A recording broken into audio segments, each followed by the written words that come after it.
What's going on, guys? Welcome back once again to Trash Film Home Video, and today I am going to be talking about a little film called Invisible Maniac.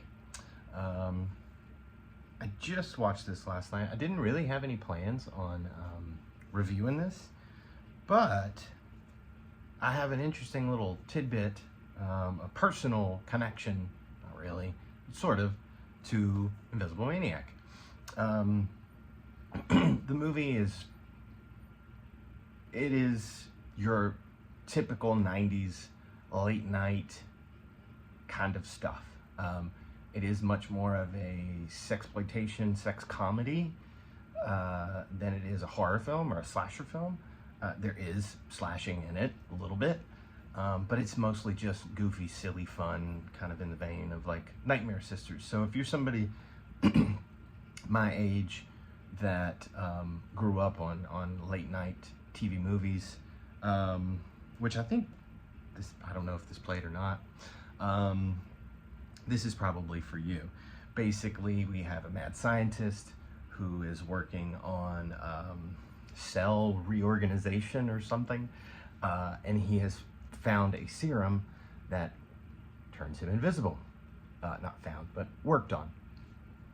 His first attempt, he's doing a presentation for a bunch of other scientists. It doesn't work. They all laugh at him. He kind of has a freak out, and he goes to jail for a while, escapes prison, ends up in a high school teaching high school physics when he perfects his serum and is able to become invisible, and havoc ensues. Now, this is a silly movie. Okay, this is goofy. This is much more of a comedy than a horror film. So don't get it twisted. We got bad acting. We got lots of nudity, lots of bad dialogue, lots of kind of shaky acting, but it is one of the more well done of those kind of like late night skin movies, if you will.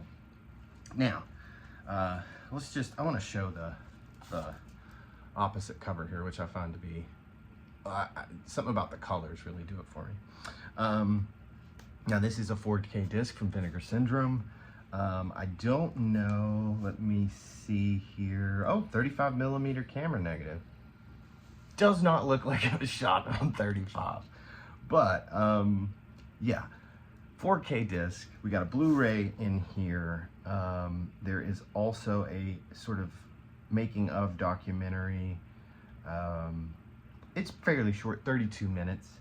But the interesting part for me personally, I'm sitting here watching the movie, and one of the co-producers' names comes up, Matt Devlin. And I look at the way it's spelled, because I mean, Matt Devlin, it's not, I don't know, I guess Devlin's not really a name you hear a lot.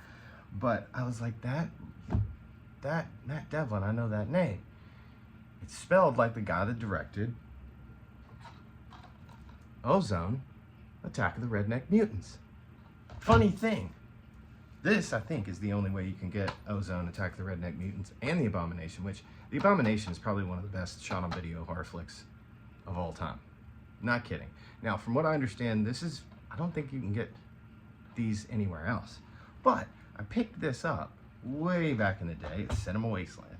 This was a convention that I frequented a lot. I've probably been to about 20 to 25 shows. And Matt Devlin was there.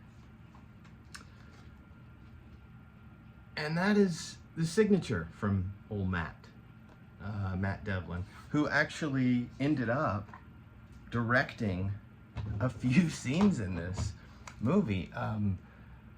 Riff Coogan, or Adam Rifkin, the director of Invisible Maniac, had to go and do something for his passion project, The Dark Backward.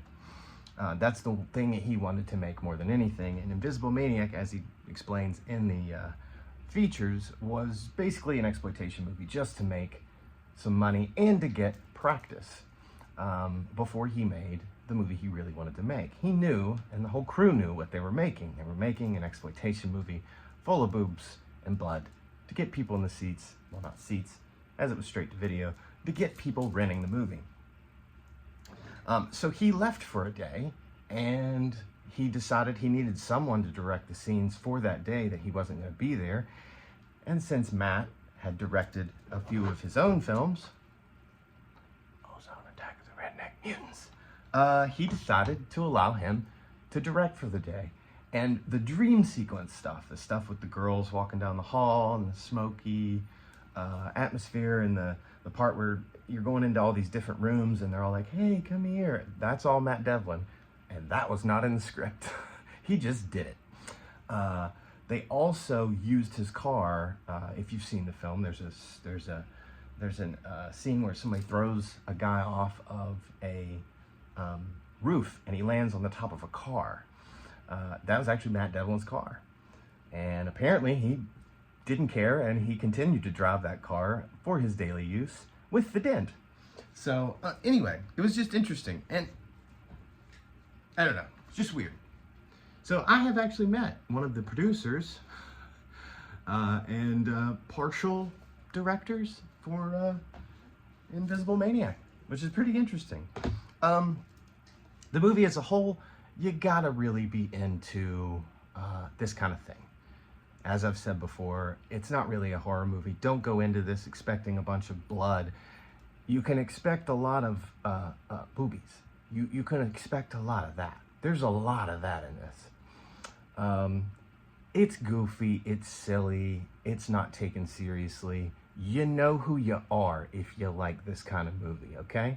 If I'm talking to you right now, it's